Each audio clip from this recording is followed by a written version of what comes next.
Hello नमस्कार, जय हिंद, जय भारत। सभी का स्वागत है मेरे YouTube चैनल पे जिसका नाम है द इंग्लिश डाइजेस्ट। तो आज हम लोग बातचीत करने वाले हैं वोकैब के थर्ड क्लास के बारे में। I have already uploaded 2 classes of vocabulary और ये वोकैबुलरी आपके एसएससी, सीजीएल, एनडीए, सीडीएस सभी एग्जाम्स के लिए बेनिफिशियल है।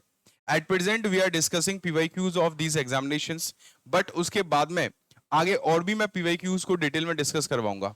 अब पीवाईक्यूज क्वेश्चन ये उठता है कि सर पीवाईक्यूज तो हम लोग कहीं और से भी या क्वेश्चंस हम लोग बुक से भी लगा सकते हैं, तो फिर यही क्लास क्यों? तो इस क्लास में आप लोगों को सिर्फ पीवाईक्यूज को सॉल्व करके मतलब आंसर देके आगे नहीं बढ़ाया जाता है। उस पीवाईक्यूज में जो ऑप्शंस होते हैं हमें वो भी समझना होता है। उन ऑप्शंस को भी इस क्लास में आपको डिटेल में समझाया जाता है, जो भी हमारे लिए जरूरी है। और जो क्वेश्चन हमें पूछा गया है उससे और एग्जाम में क्वेश्चन कैसे बन जाता है, जैसे कि आपने फर्स्ट और सेकंड क्लास देखी होगी कि सिनोनिम से क्वेश्चन पूछा है, लेकिन उससे रिलेटेड अगर एग्जाम में वन वर्ड से क्वेश्चन बनता है तो वो भी मैं आपको एक्सप्लेनेशन देता हूं कि किस टाइप से वन वर्ड के क्वेश्चंस बन जाते हैं। तो this is why this class is very important for all of you guys. तो शुरू करते हैं हम लोग इस सेशन को और बातचीत करते हैं वोकैब के थर्ड क्लास के बारे में। ये एसएससी, एनडीए, सीडीएस सभी के लिए बेनिफिशियल होने वाली है। ओके, वीकली टाइमिंग के बारे में बात करें तो वीकली टाइमिंग क्लासेस की क्या रहती है, तो आपको पता होना चाहिए कि वोकैब जो है वो एवरी डे आपको मिलने वाला है। वोकैब का सेक्शन हर रोज रहने वाला है, लेकिन ग्रामर का सेक्शन जो है वो थोड़ा सा अल्टरनेटिव डे पे है। एमडब्ल्यूएफ में हमारा जो रहता है वो एसएससी का रहता है, ठीक है कि नहीं है? और साथ ही साथ जो टीटीएस में रहता है वो हमारा एनडीए, सीडीएस और एनडीए सीडीएस का रहता है, जिसमें मैं आपको पीवाईक्यूज लेके आता हूं। जैसे एसएससी का वीडियो कल आपने देखा था, तो आज आप लोगों को एनडीए का वीडियो मिलेगा। आज सैटरडे है तो आज आप लोगों को क्या मिलेगा? एनडीए का और सीडीएस का वीडियो मिलेगा, ठीक है नहीं है? चलिए आगे बढ़ेंगे हम लोग। पहला क्वेश्चन आपके स्क्रीन पर है, हमें हर एक चीज को समझना है। अच्छा, ये क्वेश्चन जैसे मैं आपको जो करा रहा हूं तो वो क्वेश्चन किस एग्जाम में आया हुआ है और किस ईयर में आया हुआ है वो सब कुछ मैंने मेंशन किया हुआ है, इससे कि हम अपने आप को ये अश्योर मतलब श्योर करते हुए चले हैं, इंश्योर करते हुए चले हैं अपने आप को कि हम पीवाईक्यूज ही लेके चल रहे हैं और पीवाईक्यूज में इस पैटर्न पे क्वेश्चन आए हुए तो अपने आप को उसी हिसाब से प्रिपेयर करना है। So let's begin this session. The very first question is on your screen. तो पहला क्वेश्चन क्या है? This river originates from the Ganges. अब गंगेज बोलते हैं गंगा रिवर को हम लोग। अच्छा, इसमें ग्रामर वाली चीजें भी देख सकते हो कि भाई देखो हम लोग गंगा जो है रिवर का नाम है ना, और गंगा जो है वो रिवर का नाम है, साथ ही साथ क्या बोला जा रहा है? गंगेज लिखा हुआ है। हालांकि ये गंगोत्री होना चाहिए बट गंगेज लिखा हुआ है, तो रिवर के नाम से पहले डेफिनेट आर्टिकल हम लोग लगाते हैं। बट फिर भी हम लोग बातचीत कर लेते हैं। This river originates from. Originate का मतलब क्या होता है? ओरिजिनेट का मतलब होता है कहीं से किसी चीज की शुरुआत होना, किसी चीज का ओरिजिन होना। बोलते हैं कि भैया ये इस चीज का ओरिजिन पॉइंट है, मतलब उत्पत्ति वाला स्थान है। तो ओरिजिनेट मतलब किसी जगह से उत्पत्ति होना, किसी जगह से पैदा होना। तो अब हमें बताना क्या है? डायरेक्शन भी देखते जाना है। बिना डायरेक्शन के हमें एग्जाम में एक काम भी नहीं करना है। हमें सबसे पहले डायरेक्शन पढ़ना है, उसके बाद ही हमें देखना है वो डायरेक्शन कितने क्वेश्चन के लिए भी, ये भी ध्यान रखना है। उसमें क्वेश्चन नंबर लिखा रहता है, question number first to second है, फर्स्ट टू फिफ्थ है, फर्स्ट टू 10 है, तो डायरेक्शन सभी क्वेश्चन के लिए आ जाएगा जितने भी क्वेश्चन बोला जा रहा है ना। तो एक बार डायरेक्शन जरूर पढ़ना है। अब एंटोनिम बताना है तो ओरिजिनेट मतलब होता है कहीं से एक ऐसी जगह जहां से उसकी उत्पत्ति हो रही है, तो अपोजिट क्या होगा? अच्छा, इनॉग्रेट का मतलब किसी चीज की शुरुआत करना, है ना। इनॉग्रेट शुरुआत करना, तो ये उत्पत्ति हो रही है तो ये इसकी भी तो शुरुआत हो रही है कहीं ना कहीं से। अच्छा, कुलमिनेट का मतलब होता है, इसको बोलते हैं क्लाइमैक्स भी बोलते हैं हम लोग। कुलमिनेशन पॉइंट होता है हमारा, जिसको बोलते हैं हम लोग क्लाइमैक्स भी बोलते हैं, है ना। कुलमिनेशन इसका नाउन फॉर्म होता है। कुलमिनेट जो वर्ड यूज किया है, दिस इज अ वर्ब, ये वर्ब है बट इसका नाउन फॉर्म होता है कुलमिनेशन। ओके, जिसका मतलब होता है किसी चीज का एक चरम सीमा, चरम बिंदु होता है, इसके आगे कुछ भी नहीं है। तो थोड़ा सा कॉमन सेंस लगा। अच्छा, इनिशिएट का मतलब शुरू करना होता है। क्या होता है? शुरू करना। अब ये कुलमिनेट हो रहा है मतलब कि हाईएस्ट बिंदु पे पहुंच गई है, अब इसके आगे कुछ नहीं होने वाला। इसका मतलब क्या है कि भैया रिवर जो है वो शुरू हुई लेकिन कहां पहुंच गई? वो हाईएस्ट बिंदु पे पहुंच गई, तो इसका आंसर क्या हो जाएगा? कुलमिनेट हो जाएगा। ये आपको ध्यान रखना है, बहुत अच्छा वर्ड है कुलमिनेशन। ये एग्जाम में पूछा गया है, नाउन फॉर्म। इसका मतलब होता है क्लाइमैक्स, सिनोनिम के तौर पे, एंटोनिम के तौर पे पूछ लेता है, ठीक है कि नहीं है? चलिए आगे बढ़ते हैं हम लोग। नेक्स्ट वर्ड लिखा हुआ है, I am very particular about it. बोला जा रहा है कि मैं इस चीज को लेके बहुत ज्यादा पर्टिकुलर हूं। पर्टिकुलर मतलब कई बार बोलते हैं ना कि हम लोग किसी चीज को लेके बहुत ज्यादा पर्टिकुलर होते हैं, स्पेसिफिक होते हैं। तो try to figure out the answer of this question.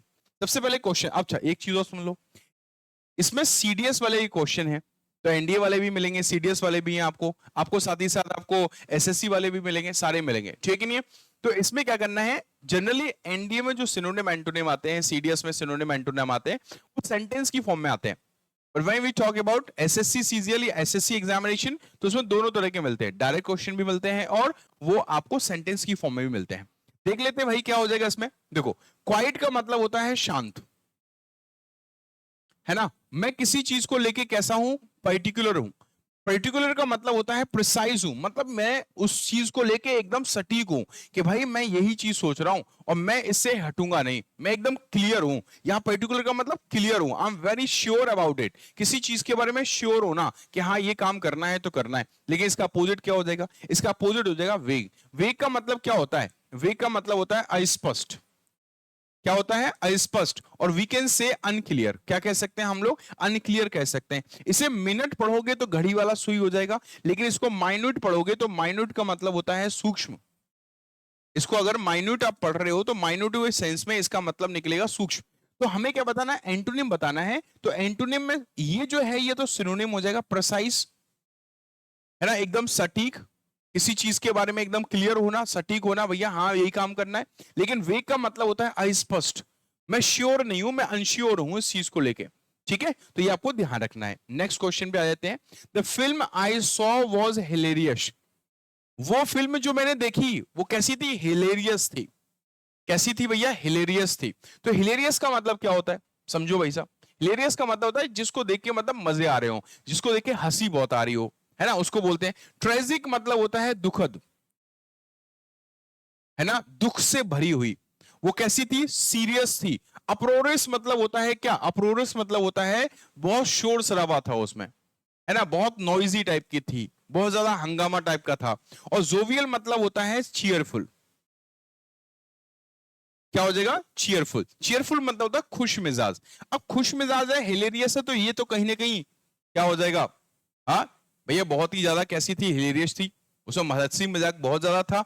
लेकिन उसका अपोजिट क्या हो जाएगा, ट्रेजिक। ट्रेजिक मतलब होता है कोई ट्रेजेडी से भरी हुई। ट्रेजेडी नहीं है, इसका आंसर हो जाएगा क्या, एंटोनिम बता, सीरियस थी भैया, उसमें हंसी मजाक बिल्कुल भी नहीं था, सीरियस मुद्दे पे बात हो रही थी, हिलेरियस थिंग उसमें नहीं थी। तो इसका आंसर क्या हो जाएगा, इसका आंसर हो जाएगा सीरियस, मतलब गंभीर है। कभी कभी कुछ लोग होते हैं ना बहुत ही गंभीर होते हैं, लेकिन कुछ कुछ लोग कैसे होते हैं, थोड़ा सा वो मतलब ऐसे स्वभाव के होते हैं, जोवियल टाइप के होते हैं, चीयरफुल टाइप के होते हैं, हंसी मजाक करने वाले होते हैं, तो उनको भी हम लोग हिलेरियस हिलेरियस कह देते हैं, ठीक है? नेक्स्ट वर्ड हमारा क्या है, pandemonium. Very very important word, SSC में कई बार पूछा गया, बट अब फिलहाल तो सीडीएस सेकेंड 2020 फर्स्ट का क्वेश्चन है ये आपका। अच्छा, on that day pandemonium reigned, reign the hall, इसका मतलब क्या, रेन का मतलब क्या होता है, आप इस बात को समझो, रेन का मतलब क्या होता है, इस बात को समझो सबसे पहले। रेन का मतलब होता है शासन करना। क्या करना भैया, शासन करना। इट मींस कहीं पर रूल करना, है ना? और इसमें क्या बोला जा रहा है, ऑन दैट डे, उस दिन भैया हॉल में क्या था, हॉल में पैंडेमोनियम हो गया। पैंडेमोनियम का मतलब क्या होता है, शोर शराबा। पैंडेमोनियम का मतलब शोर शराबा होता है ना? हलेबुलू मतलब शोर शराबा हो जाएगा। अप्रोर सिनोनिम में आ जाएगा भाई, इस अप्रोर का ही एडजेक्टिव फॉर्म अप्रोरियस यूज किया था उसने, शोरगुल भरा हुआ, है ना? ये आपको ध्यान रखना है। अकोलेट का मतलब होता है तारीफ, प्रशंसा, वाहवाही हम लोग बोल देते हैं, लेकिन इसका अपोजिट है। तो ये पैंडोमोनियम मतलब क्या हो गया, शोर शराबा हो गया। लिख दिया क्या मैंने, नहीं लिखा, शोर शराबा, इस चीज को ध्यान रखो, शोर शराबा ये हो गया आपका क्या, ये इसका हिंदी मतलब हो गया। तो अपोजिट क्या होगा, अपोजिट मतलब शांति। भैया उस समय किसमें भाई, जो हमारा हॉल था उसमें क्या था, शोर शराबा बहुत था, इसका अपोजिट है शांति बहुत थी, है? तो पैंडेमोनियम हो गया आपका, अप्रोर हो गया, उसमें आपका टुमल्ट हो गया, आपका आपका उसमें हवव हो जाएगा, आपका उसमें नॉइज हो जाएगा। इसका मतलब होता है शोर शराबा, कोलाहल, टर्मोइल बोल सकते हैं हम लोग। तो इसके सिनोनिम में क्या आ जाएगा, इसके सिनोनिम में हम लोग टर्मोइल यूज कर सकते हैं, इसके सिनोनिम में हम लोग हवव यूज कर सकते हैं। तो ये चीजें आपको ध्यान रखना है। क्लियर है कि नहीं है? चलो आगे बढ़ते हैं हम लोग। नेक्स्ट वर्ड हम लोग बातचीत कर रहे हैं, in my state of despair. Despair से रिलेटेड हमने एक वर्ड पहली क्लास में पढ़ा हुआ था, अगर आपको पता होगा, डेस्पोडेंसी है, पढ़ा हुआ था कि नहीं पढ़ा, ये लिखा हुआ है, इसीलिए मैं लेके आया हूं। अब वो डेस्पोडेंसी पूछा गया था एसएससी में, मैंने उस दिन भी बोला था, वो क्या सब में आती है। यहां पे जो बाउंड्री लाइन बना रखी है वो हम लोगों ने बना रखी है, फालतू की बना रखी है। अरे ये तो वो है फलाना ढिमका, नहीं भैया, ये सब कुछ है। एग्जाम में आपके एसएससी में क्या पूछा गया, डेस्पोडेंसी पूछा गया। यहां पे सीडीएस सेकंड 2021 में एंटोनिम में उसने डेस्पेयर पूछ लिया। डेस्पेयर का मतलब क्या होता है, निराशा। क्या बोलते हैं, निराशा। और ये निराशा का ही सिनोनिम हो जाएगा डेस्पोडेंसी, ये सिनोनिम हो गया। What we are to tell, antonym. तो एंटोनिम में क्या होगा, डिटर्मिनेशन। डिटर्मिनेशन तो दृढ़ निश्चय होता है। डिपेंडेंट मतलब क्या होता है, डिपेंडेंट मतलब होता है निर्भर, मतलब कोई चीज जो आश्रित है। डिपेंडेंट मतलब आश्रित। जब तक हमारी जॉब नहीं लगती तब तक हम लोग पेरेंट्स पर आश्रित रहते हैं ना। तो ये तो हो गई निराशा, तो इसका अपोजिट क्या होगा, एलेसन होगा। याद करो मैंने आपको एक वर्ड बताया था, एक्सल्टेशन। हाँ, एक्सल्टेशन मतलब क्या होता है, चीयरफुलनेस होता है। क्या होता है, जुबिलेशन बोल सकते हैं। क्या बोल सकते हैं, जुबिलेशन बोल सकते हैं, एक्सल्टेशन बोल सकते हैं, और हम लोग चीयरफुलनेस बोल सकते हैं। ये सारी बातें मैंने आपको पढ़ाई हुई है, जो हमारी 2 क्लासेस हो चुकी हैं उनमें सब में डिटेल में बताया हुआ है। तो ये क्या हो गया, ये इसके सिनोनिम हो गए। हैप्पीनेस बोल सकते हो आप लोग, हैप्पीनेस हो जाएगा। एक्सटेसी, याद करो जो एक्सल्टेशन बताया था उसका सिनोनिम में क्या यूज किया हुआ था, एक्सटेसी। याद किया था, एक्सटेसी यूज किया था हम लोगों ने। इसका मतलब खुशी, परमानंद, सुख हम लोग यूज करते हैं। फिलहाल हमें क्या बताना है, हमें एंटोनिम बताना है। तो डेस्पेयर मतलब निराशा या दुख, या हम लोग निराशा बोल सकते हैं, है ना। तो ये डेस्पोडेंसी सिनोनिम हो जाएगा और ये क्या हो जाएगा, एंटोनिम हो जाएगा। नेक्स्ट वर्ड पे आ जाओ। ये एनडीए फर्स्ट 2023 का क्वेश्चन है। अब यहां से सिनोनिम शुरू हो गए। क्या शुरू हो गए, सिनोनिम शुरू हो गए। देखो क्या लिखा हुआ है, ड्यूरिंग द पैंडेमिक, पैंडेमिक के दरमियान, कोरोना पैंडेमिक आया था, the indigent people had to suffer a lot. तो इंडिजेंट लोग थे, उनको बहुत ज्यादा सफर करना पड़ा। अब अच्छे खासे पैसे वाले लोग तो सफर नहीं किए ना, वो तो झेल गए भैया, 1 साल क्या, 2 साल क्या, 3 साल 4 साल चलता तो भी झेल जाते वो। लेकिन जो इंडिजेंट लोग थे, then what is the meaning of indigent, synonym बताना है तो पहले पता होना चाहिए ना what is the meaning of indigent. तो इंडिजेंट का मतलब होता है क्या, मैंने आप लोगों को पढ़ाया हुआ है, अगर आपको पता होगा। इंडिजेंट मैंने आपको बताया हुआ है? इंडिजेंट का हिंदी मतलब मैं आपको बताता हूं, गरीब होता है। क्या होता है, गरीब। क्या होता है, इंडिजेंट का मतलब गरीब होता है। याद करो मैंने आपको एक दिन पेनुरी शब्द बताया था। पेनुरी का मतलब क्या होता है, गरीबी होता है। क्या होता है, गरीबी। ये नाउन फॉर्म होता है, लेकिन ये क्या दिया है, ये एडजेक्टिव फॉर्म दिया है। तो हमें क्या लेना पड़ेगा, इस पेनुरी का एडजेक्टिव फॉर्म लेना पड़ेगा, और पेनुरी का एडजेक्टिव फॉर्म होता है पेन्यूरियस। क्या होता है बेटा, पेन्यूरियस। पेन्यूरियस का मतलब क्या होगा, गरीब हो गया। पेनीलेस हो जाएगा, पॉपर हो जाएगा, फ्लैट ब्रोक हो जाएगा, ये गरीब होते हैं। और पुअर तो होता ही है हमारा, वो भी गरीब होता है हमारा। तो ये चीज आपको ध्यान रखना है। तो इंडिजेंट मतलब गरीब। अब इसको याद कैसे करेंगे, तो ऐसे याद कर लो, इंडीज के जो जेंट होते हैं ना, वेस्ट इंडीज के जो जेंट होते हैं ना, वो गरीब होते हैं। रिलेट कर लो बस, ये न्यूमोनिक है ना, न्यूमोनिक। न्यूमोनिक से वर्ड को टुकड़ों में डिवाइड करके रिलेट करके हम कई सारे शब्दों को याद कर सकते हैं। लेकिन ट्रिक तभी काम करेगी जब आप बार बार रिवीजन करोगे। ऐसा नहीं कि आपने एक बार ट्रिक ले लिया और हमेशा के लिए हो गया, ना ना, आपको याद रिवीजन करना पड़ेगा उस ट्रिक को बार बार। ठीक है, अब इसका क्या बताना है, सिनोनिम बताना है। तो सिनोनिम में देखो क्या लिखा है, वेरी पुअर लिखा है। वेरी पुअर मतलब बहुत गरीब, यही आंसर है। अब याद करो जब मैंने आपको पेन्यूरी पूछा था तो उसके एंटोनिम में आपको ऑपुलेंस लिखा हुआ था। ऑपुलेंस याद करो, वही एडजेक्टिव फॉर्म दिया हुआ है इसका। सोलवेंट मतलब होता है एक ऐसा इंसान जिसके पास पैसा होता है। देखो इंसोल्वेंट एक वर्ड आपने सुना होगा, देखो ये सोलवेंट लिखा हुआ है, इसी का अपोजिट लिखा हुआ है इंसोल्वेंट, याद रख लेना। या फिर आपने बैंकरप्ट सुना होगा। यहां से वन वर्ड क्वेश्चन में बैंकरप्ट, वन वर्ड सब्स्टिट्यूशन में क्वेश्चन बनता है, one who is unable to pay his debts. एक ऐसा व्यक्ति जो अपने कर्जा चुकाने में असमर्थ है, वो अपना कर्जा ढंग से चुका नहीं पा रहा है, उसको क्या बोलते हैं हम लोग, इंसोल्वेंट बोलते हैं। इसको हिंदी में बोलते हैं दिवालिया। तो दिवालिया मतलब वो व्यक्ति जिसके पास पैसा वैसा कुछ नहीं बचा, वो तो कंगाल हो गया, कर्जा भी नहीं चुका पा रहा। तो इसका अपोजिट क्या हो गया? सोल्वेंट। सोल्वेंट मतलब पैसे वाला कि चुका सकता है। प्रॉस्परस मतलब होता है समृद्ध। तो इन सबका मतलब होता है क्या? समृद्ध होता है। एक और वर्ड मैंने आपको बताया था, रिच बताया था। एक और वर्ड मैंने आपको बताया था, वो मैंने आपको बताया था क्या? एफ्लुएंट बताया था। क्या बताया था? एफ्लुएंट। इन सबका मतलब क्या होता है? समृद्ध, धनी या पैसे वाले। समृद्ध, धनी या पैसे वाले। नेक्स्ट हम लोग बातचीत करेंगे। She had no idea what made him angry in 1 minute and jovial the next. देख रहे हो, एनडीए 1 2023 का क्वेश्चन है और जोवियल का सिनोनिम पूछा है। और अभी अभी हमने जोवियल के बारे में डिस्कस किया। हालांकि इसका इससे लेना देना नहीं है, इसका इससे बस इतना लेना देना है कि हिलेरियस का सिनोनिम हो जाएगा। हिलेरियस का क्या हो जाएगा? ये सिनोनिम हो जाएगा। लेकिन आपको देखो, यहां एंटोनिम पूछ लिया और इस जगह क्या पूछ लेगा वो आपसे? उसने सिनोनिम पूछ लिया। जोवियल का मतलब क्या है? बोला जाए शी हैड नो आइडिया, उसको कोई अंदाजा ही नहीं था भैया, कि समझ में नहीं आ रहा था उसको कि भैया उसको क्या ऐसी चीज है जो मतलब प्रॉब्लम कर रही है भैया, है ना? कभी वो नाराज हो जाएगा, कभी वो खुश हो जाएगा, तो ऐसी क्या चीज है? तो जोवियल का मतलब क्या हो गया? खुश है। एक कभी गुस्से में आ जाएगा और दूसरी मिनट में क्या हो जाएगा? खुश हो जाएगा। तो एग्रीव्ड होगा, नहीं होगा। मेलनकलिक मतलब होता है दुखी। डोलफुल का मतलब क्या हो जाएगा? मिर्थ मतलब क्या हो जाएगा? मिर्थफुल मतलब दुखी होता है, दुखी होता है ना? तो ये चीज आपको थोड़ा सा ध्यान रखना है। हमें क्या बताना है? हमें बताना है सिनोनिम। तो डोलफुल आपका आंसर हो जाएगा। इसका मतलब होता है मतलब थोड़ा सा क्या? खुश टाइप का इंसान। कैसा? खुश टाइप का इंसान होता है, उसे हम लोग बोलते हैं क्या?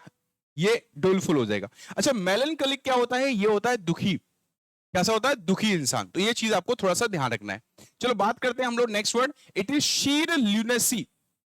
It is sheer lunacy. अब ल्यूनेसी क्या है? याद करो, थोड़ा सा दिमाग लगाओ। आपने एक वर्ड सुना होगा ल्यूनेटिक, है ना? ल्यूनेसी जो है वो आपका नाउन फॉर्म होता है। किसका? ल्यूनेटिक का। और ल्यूनेटिक जो है वो क्या होता है? वो आपका एडजेक्टिव फॉर्म होता है। ठीक है कि नहीं है?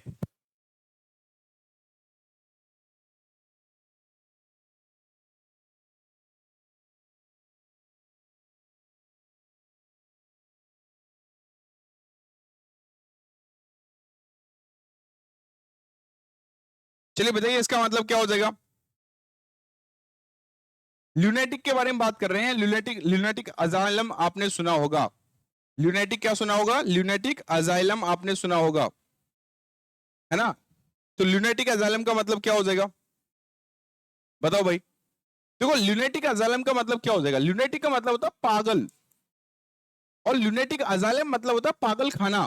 तो ल्यूनेसी का मतलब क्या है? पागलपन। ल्यूनेसी का मतलब क्या है? पागलपन है। तो ये चीज आपको ध्यान रखना है। अच्छा, प्रूडेंस का मतलब क्या होता है? समझदारी। ठीक है, प्रूडेंस का मतलब समझदारी। नॉर्मलसी मतलब नॉर्मल इंसान है, सामान्य है भैया, कोई पागलपन नहीं दिखा रहा है। तो ये एंटोनिम में चला जाएगा, ये भी एंटोनिम में चला जाएगा। और इंसेनिटी का मतलब होता है पागलपन। क्या होता है? पागलपन। अच्छा, आपने इंसेन शब्द सुना होगा। ये इंसेन क्या है? इंसेन जो है ये एडजेक्टिव फॉर्म है। किसका एडजेक्टिव फॉर्म है? जो हम लोग पढ़ रहे हैं इसी का। ये ल्यूनेटिक का सिनोनिम हो जाएगा। इसमें हम लोग मैड बोल सकते हैं कि इंसान मैड है भैया। सैनिटी मतलब क्या होता है? सैनिटी मतलब होता है समझ, है समझ या समझदारी। तो ये एंटोनिम में हो जाएगा, ये एंटोनिम में चला जाएगा, ये एंटोनिम में चला गया, ये एंटोनिम में चला गया। We are to tell synonym, तो सिनोनिम में सी आ जाएगा। ठीक है कि नहीं? अच्छा, इसको थोड़ा सा देख लो। जोवियल का मतलब खुश है ना। डोलफुल बेटा आपका आंसर नहीं होगा, इसका आंसर मिर्थफुल होगा, क्योंकि डोलफुल का मतलब भी दुखी होता है ना? ये जो है ये क्या है? ये दुखी के सेंस में आते हैं। तो डोलफुल का मतलब दुखी होता है। थोड़ा सा इसको करेक्ट कर लीजिएगा आप लोग। तो जोवियल जो होता है वो होता है खुश मिजाज, है ना?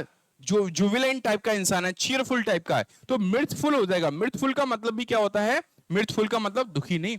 मिर्थफुल का मतलब भी क्या होता है? खुश इंसान होता है, सुखी इंसान होता है। तो इसको सही कर लीजिएगा। ठीक है बेटा? चलो next question. Operating on a child with cancer. बोला जा रहा है कि एक ऐसा बच्चा बच्चा है जिसको कैंसर है, उसको ऑपरेट करना needs meticulous planning and team work. उसके लिए क्या चाहिए होता है? मैटिकुलस प्लानिंग चाहिए होती है। अब मेटिकुलस का मतलब क्या होता है? मेटिकुलस का मतलब होता है कोई भी काम आप कर रहे हो ना, उसमें बहुत ही बारीकी से कर रहे हो, कोई भी प्लान कर रहे हो उसमें छोटी छोटी कमियों को भी आप ध्यान रख रहे हो, तो इसलिए मेटिकुलस का मतलब होता है केयरफुल। क्या बोलते हैं हम लोग? केयरफुल, जिसमें आप बहुत ही बारीक चीजों की भी क्या करते हो आप लोग वहां पे ध्यान रखते हो। अब स्ट्रॉन्ग का कोई सेंस बन रहा है क्या? बताओ। आप जो बच्चा, छोटा बच्चा है जिसको कैंसर है, उसको ऑपरेट करना है, तो आपको प्लानिंग की जरूरत है, मेटिकुलस प्लानिंग की। मेटिकुलस का मतलब होता है बहुत ही बारीक, हर एक चीज की नजर रखना है, ध्यान रखना है। तो उस कंडीशन में स्ट्रॉन्ग का कोई सेंस बन रहा है, लॉन्ग का कोई सेंस बन रहा है, प्लेफुल का कोई सेंस बन रहा है। बच्चे प्लेफुल होते हैं, खेलने के लिए होते हैं, लेकिन ऐसा कोई सेंस बन रहा है नहीं। तो एकलौता आंसर बना ना हमारे स्क्रूपलस। स्क्रूपलस मतलब क्या है? बहुत ही केयरफुल, बहुत ही सोच समझ वाली, एकदम बारीकी से काम करने वाली, तो बोलते हैं मैटिकुलस बोलते हैं। क्या बोलते हैं? मैटिकुलस। नेक्स्ट आगे बढ़ते हैं हम लोग। The thrill of over speeding, क्या बोला जा रहा है? देखो भैया, ओवर स्पीडिंग का थ्रिल जो है ना, स्पीड को, व्हीकल को ओवर स्पीड करो, तो ये क्या होता है? कैन बी, लिखा हुआ है, can be accelerating, can be thrilling. समझो भाई साहब, मतलब कि आप अपनी गाड़ी को ओवर स्पीड कर रहे हो, स्पीड में भगा रहे हो, तो ये एक्सेलरेटिंग हो सकता है, ये आपको खुशी देने वाली चीज हो सकती है। But it is important not to take the consequences lightly. लेकिन उसके जो नतीजे हैं, कॉन्सिक्वेंसेस मतलब उसके परिणाम, नतीजे जो है ना, उनको लाइटली नहीं लेना चाहिए। तो इसमें मतलब पूछा है एक्सिलरेटिंग। अब एक्सिलरेटिंग का मतलब क्या होता है, समझो भाई साहब। एजिटेटिंग मतलब होता है भड़काऊ, है ना? कोई व्यक्ति होता है ना एजिटेटिंग भाषण देता है, भड़काऊ भाषण देता है, प्रोवोकेटिव, जिसे बोलते हैं प्रोवोकेटिव। एक्साइटिंग, यही आंसर हो जाएगा। है, आप स्पीड में गाड़ी को भगा रहे हो तो एक्साइटमेंट बढ़ेगा, एक्साइटिंग चीज होती है, बिल्कुल यही हो जाएगा। और सिनोनिम बताना है। अच्छा, हमड्रम और ड्रेरी लिखा हुआ है, इसका मतलब क्या होता है? इसका मतलब होता है टेडियस, मैंने आपको पढ़ाया हुआ है। या फिर हम लोग बोलते हैं बोरिंग। क्या बोलते हैं हम लोग? बोरिंग। या फिर बोलते हैं मोनोटोनस, ठीक है। या फिर हम लोग बोलते हैं क्या? डल। क्या बोलते हैं? डल बोलते हैं, है ना? तो बोरिंग टाइप का है, हमड्रम टाइप का है, तो इस चीज को याद कर लेना।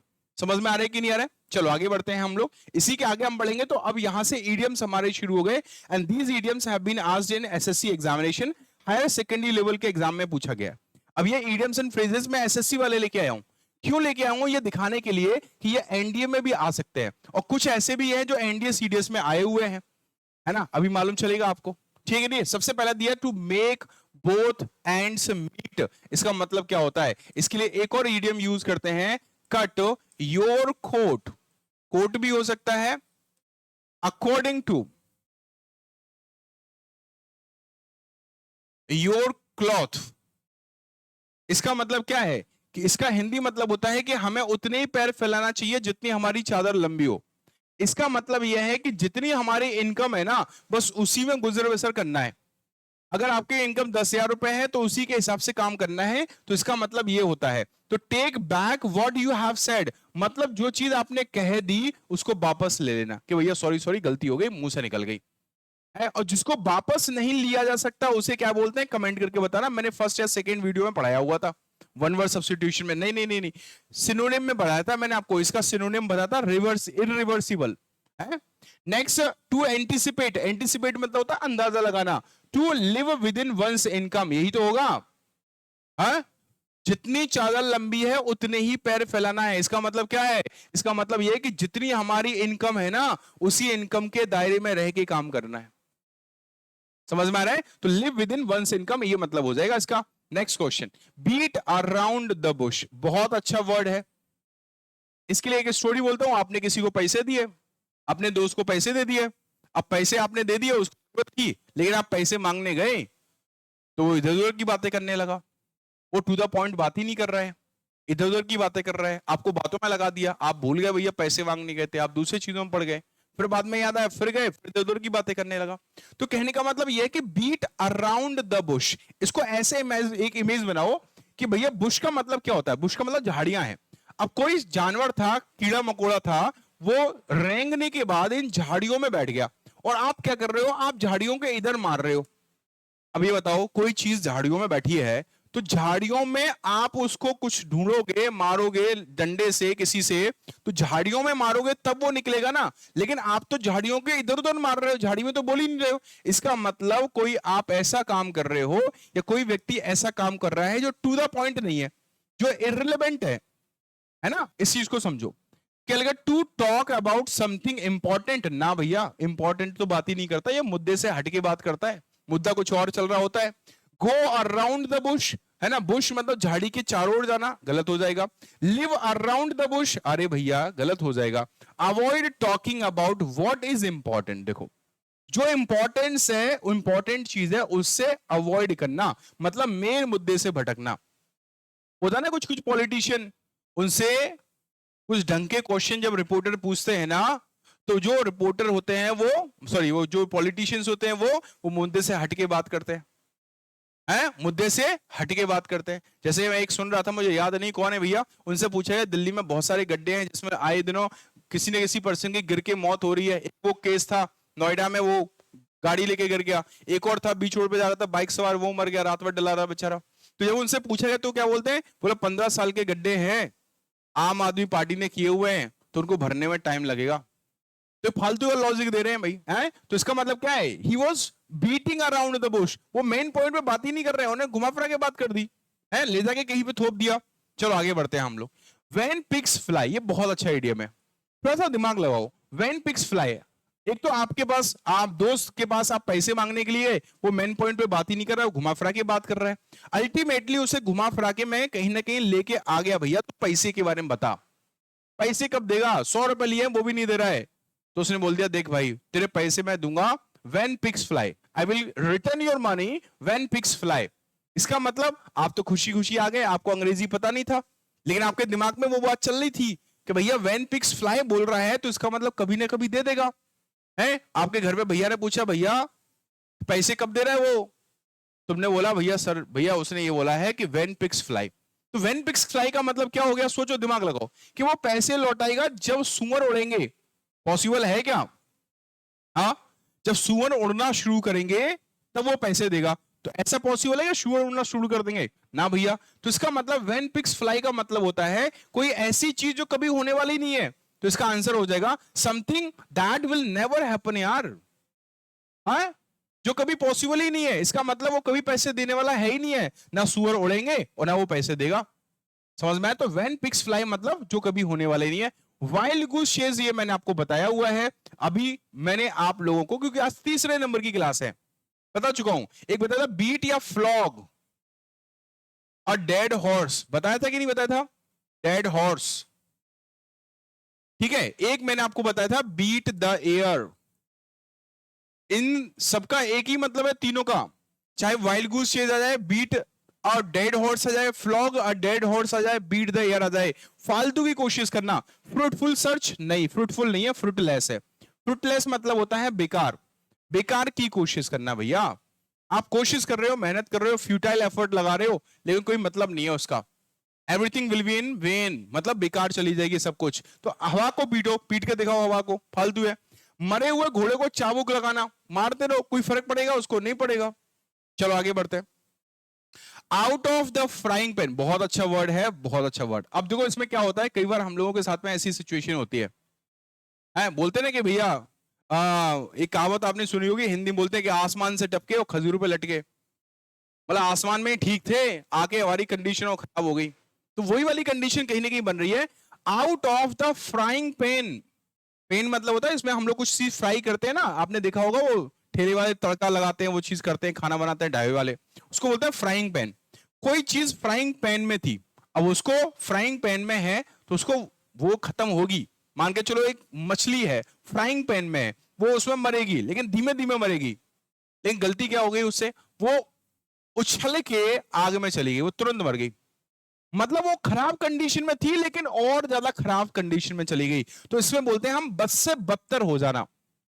क्या हो जाना? बद से बदतर हो जाना। आसमान से गिरे खजूर पे लटके, भैया आसमान में ठीक थे, मतलब ठीक का मतलब बुरे थे, लेकिन उससे भी ज्यादा बुरी हालत हो गई है। तो इसका मतलब बद से बदतर होना।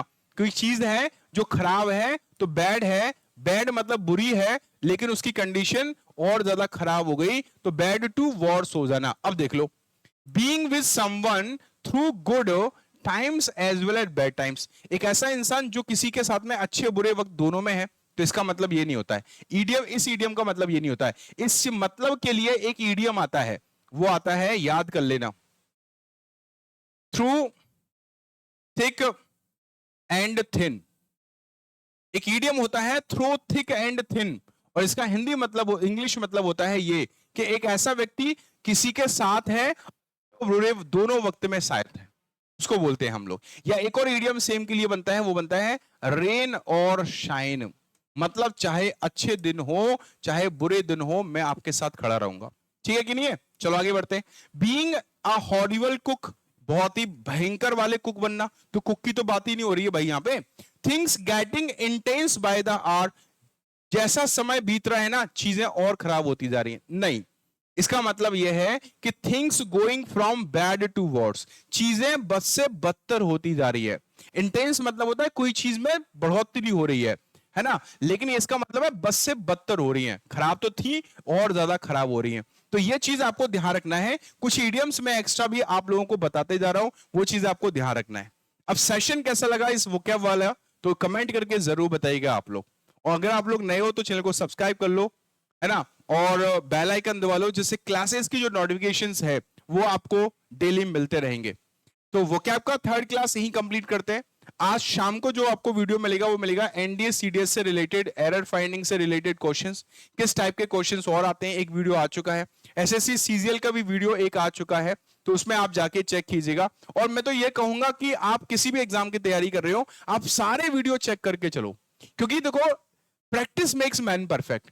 आप प्रैक्टिस में जितना ज्यादा करोगे ना, that will be beneficial for you. Exam में देखना नहीं पड़ेगा, आपके एक बार में बहुत सारे कॉन्सेप्ट रिवाइज हो रहे हैं। ठीक है नहीं है? तो मिलेंगे हम लोग नेक्स्ट सेशन में। और जैसे कि आप लोगों को पता है, दिस इज आवर शेड्यूल, ये वीकली शेड्यूल है हमारा। एमडब्ल्यूएफ में एसएससी की क्लास, टीटीएस में हमारा एनडीए सीडीएस की क्लास रहती है, और वोकैब जो है वो आपको एवरीडे मिलने वाला है। जिन्होंने अभी तक वीडियो को लाइक और शेयर नहीं किया तो लाइक और शेयर कर दीजिएगा, चैनल को सब्सक्राइब कर लीजिएगा, और बाकी जो आपके जरूरतमंद लोग हैं, भाई बंधु है, उन तक ये चैनल मतलब ये वीडियो पहुंचा दीजिएगा, जिससे कि उनको भी इस चीज का बेनिफिट मिले। Thank you very much. मिलेंगे हम लोग नेक्स्ट वीडियो में। जय हिंद, जय Bharat, have a good day guys.